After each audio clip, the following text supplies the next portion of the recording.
Hi guys, welcome to Joebleroneschessthrone. This is Joeblerone. So today we're going to have another look at the Hillbilly attack. I'm not going to get caught up in the first 8-9 moves though.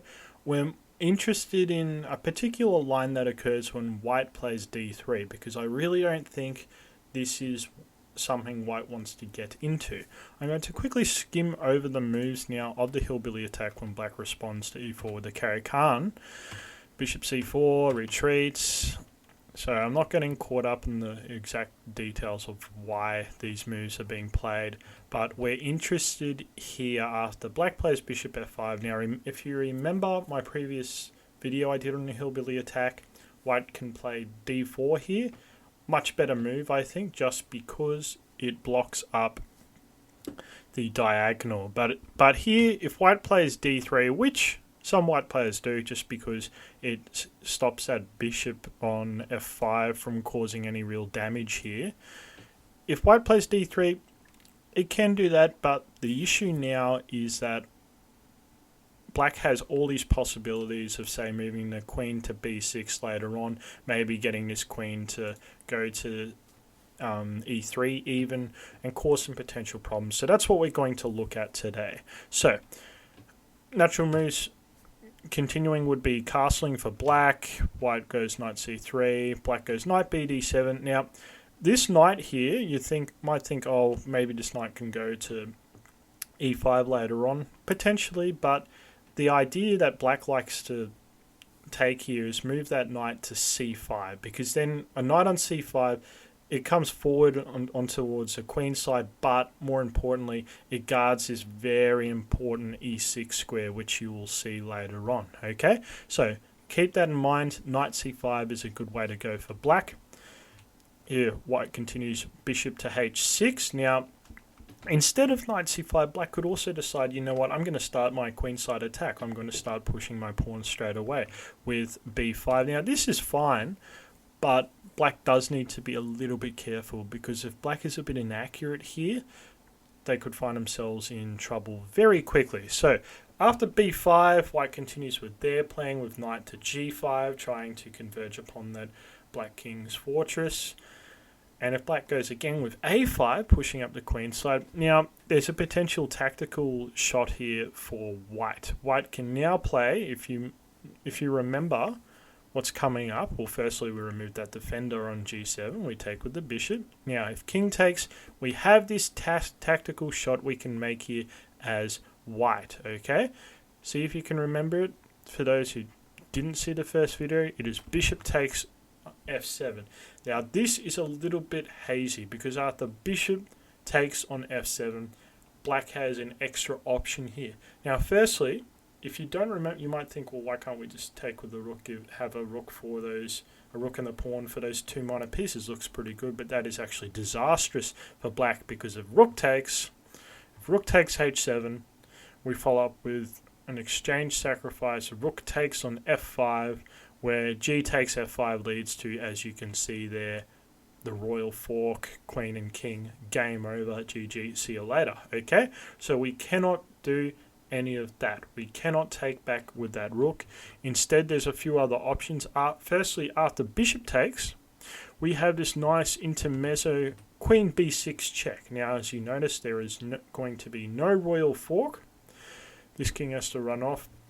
It's not in white's interest to swap off queens, because then those two minor pieces are going to be particularly powerful for black once everything gets traded off the board. So king h1.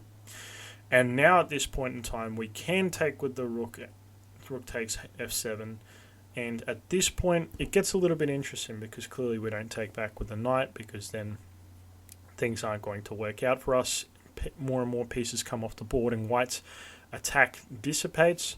White instead may continue here with g4, targeting this bishop, where bishop has to really take. And now white wants to take the rook on f7, and king takes f7 would be a blunder here. King takes f7. If you don't know why, have a look.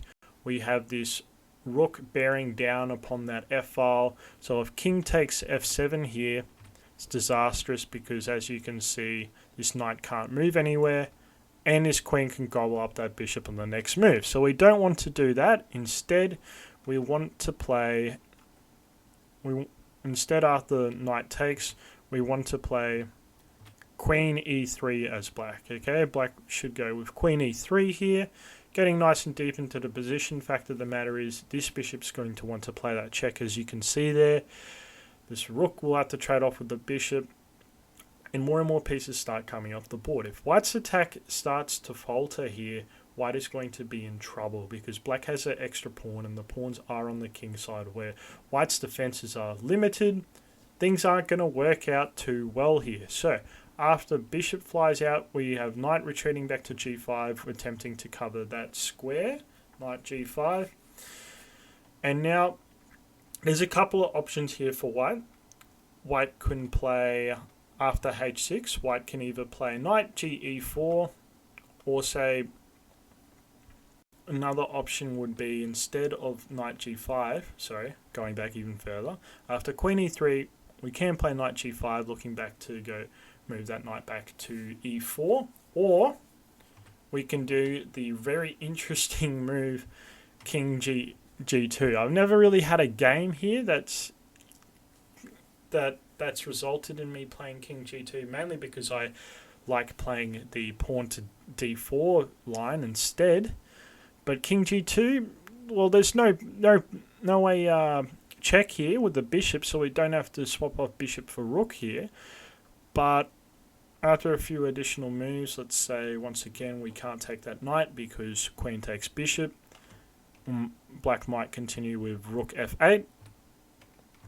So if rook f8, knight g5, h6, knight e4, knight g e4, and after knight e5, I'm not going to get caught up in too many moves after this, because it's fairly balanced, even though white is doing better with the exchange. There's that additional pawn, plus the pieces are getting dangerously close to white's king. So play might continue with queen g3, just wanting to trade off queens, but I think in the long run this will actually serve black a little bit better. So we're not going to get caught up in too many moves there. After knight e5, you can be the judge of that. So I said king g2, or the other possibility for white is, as I said before, knight g5, where black's just going to continue with h6. This knight pulls back to e4. Notice rook a e1 is a mistake, because we can automatically just take that knight, attack that queen, and we've got a knight out of that for free. So that's not a good idea for white. And as you see here, after h6, knight ge4, and black is going to be able to play that bishop check anyway. So king g2 is a potential nice move there. I'm not really sure what's going to come out of that, but it's an idea, unless you want to get back that exchange, have those pawns threatening to march down the board. I'm not really sure, guys, but I think king g2, if you're going to go that way, is probably the answer.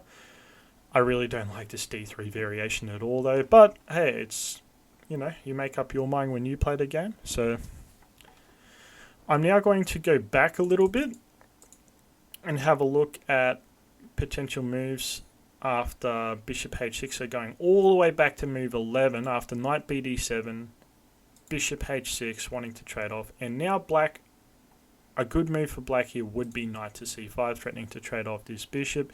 Notice here after knight c5, white's going to continue. Oops, sorry, jumping ahead a bit there, guys. Knight c5. White's going to continue with knight g5.